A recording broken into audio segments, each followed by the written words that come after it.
G'day, Andy from singlemalt.com.au. This month we're going to be tasting the Scapa, which is the 1993 vintage.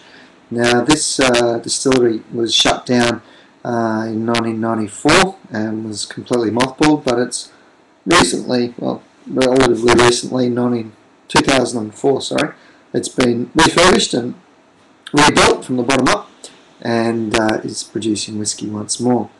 But a 10-year hiatus with no whiskey produced, and this is one of the last, being in 1993, before it was shut down. So the distillery, it was actually opened in 1885 and produced 40,000 gallons a year, so probably about 40 gallons to the barrel, so about 1,000 barrels a year. So that's pretty good going, about 20 barrels a week. Reasonable sort of distillery for the time. And it was described as one of the most complete little distilleries in the kingdom, with the newest type of stills heated by steam rather than fire. Well, wasn't that modern technology for you? And I guess Scapa's been a hotbed of modern technology. In the 50s, the stills were replaced with the Le Monde still, which was the latest technology. Now it was basically a ball of copper, which was where all the wash sits and boils away, coming up with the swan neck, and then the linarm, which comes off and collects the distillate.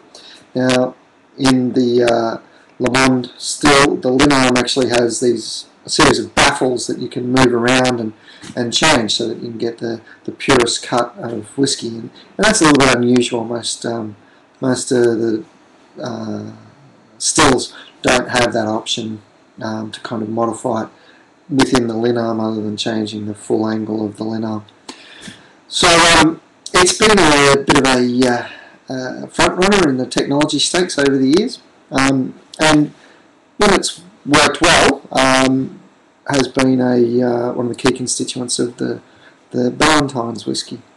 Now I'm going to pop the cork on this because I haven't tried it before, but just the first taste is always with the eye, so looking at it, I'm thinking that's bourbon, which I think is, from reading, is the actual preferred aging method of the whiskey. Now this one is trademark of the proprietors Taylor Ferguson, and selected and produced, bottled and matured under the responsibility of Gordon MacPhail.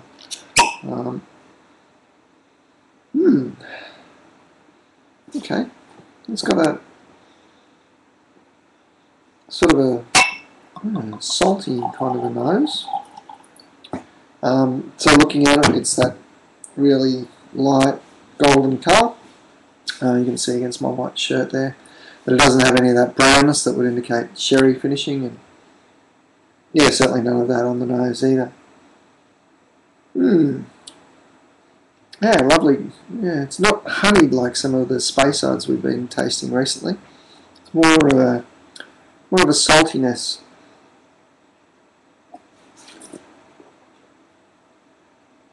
You know, sometimes when you stand up on the dunes and look down at the surf as it rolls in, and the sea spray goes up in the air and you can smell the surf.